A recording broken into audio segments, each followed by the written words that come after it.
What's up guys, it's me Jeremy, and it's been a while since I made one of these, so I figured I should update my list for the strongest champions in solo queue. Let's get started. Starting in the top lane, of which I think the strongest champion right now is actually Wukong. The Black Cleaver changes did him well, and in a top lane meta so heavily reliant on initiating and teleport plays, Wukong really shines through.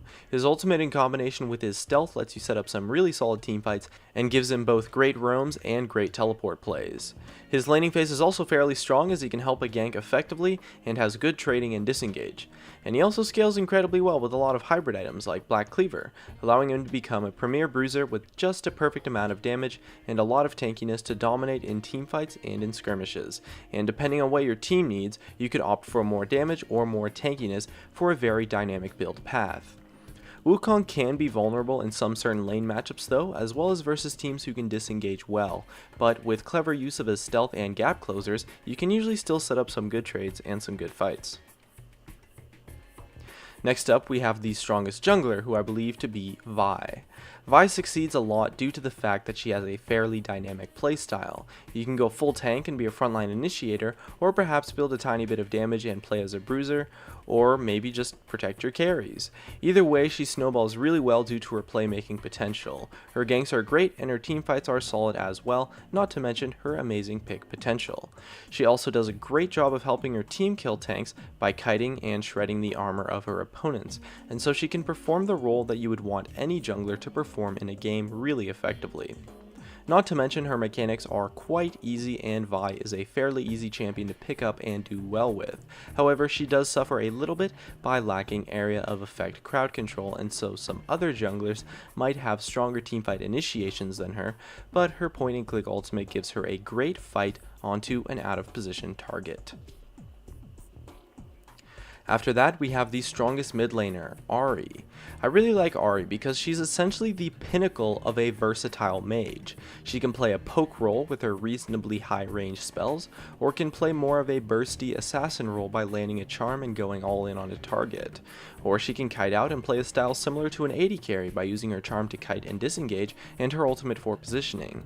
Overall, right now, Ahri's kit makes her an extremely dynamic champion that allows her to dominate in both the laning phase due to her strong poke and powerful all-in, as well as in teamfights since she does such a good job of killing tanks and can also catch targets out and create picks with her charm, and overall makes her a very strong option in the current meta. And once she hits level 6, she's extremely difficult to gank, and so you have a little bit more power to push up and roam, of which she is great at doing. She can be a little bit squishy though, and so tends to be extremely vulnerable when her ultimate is on cooldown, so make sure you play a lot more defensive when you don't have your ultimate up. Next, for the strongest AD carry, we have Ashe. Even with the minor nerf in patch 5.12, Ashe still reigns supreme in this, mainly due to the raw utility that she brings as a champion. I don't think the nerf hurt her too much, and overall the utility she brings with a permanent slow, global vision, and an insanely powerful ultimate allow her to dominate teamfights really well and makes her have a very easy time kiting out tanks, but also brings the option of her initiating teamfights, which not many AD carries can really bring to a team, and is actually really strong. Ashe's ultimate is one of the best tools in the game for creating picks and starting fights, and in doing so, you can win a lot of fights and pick up a lot of free kills just by ulting someone out of position. It's really strong, and the kiting potential and hawkshot are great tools to help keep her safe. She can be vulnerable to being initiated on though due to her lack of mobility, so just be careful both in lane and in team fights to not get into a position where your opponents can jump in on you. And last but not least, we have the strongest support, who I see as Janna. In a meta dominated by tanks, the premier kiting support is bound to succeed. Tanks really get countered by kiting, and Janna kites tanks pretty much better than any other support, as well as doing a great job versus assassins and bruisers as well. Janna is so good right now, essentially because she does such a good job of countering the other meta champions as a whole. While other supports tend to have a major weakness, Janna's only real problem is that her laning phase isn't above average. But with high range poke AD carries like Ashe and Caitlyn coming into the meta, Janna is super good right now because she's really strong in a lane when paired with a high range poke AD carry who isn't looking to all in fights most of the time, but rather bait and disengage, which Janna is excellent at doing due to her crowd control and shield. And so her laning phase is definitely good enough, and she counters a decent amount of champions in lane as well.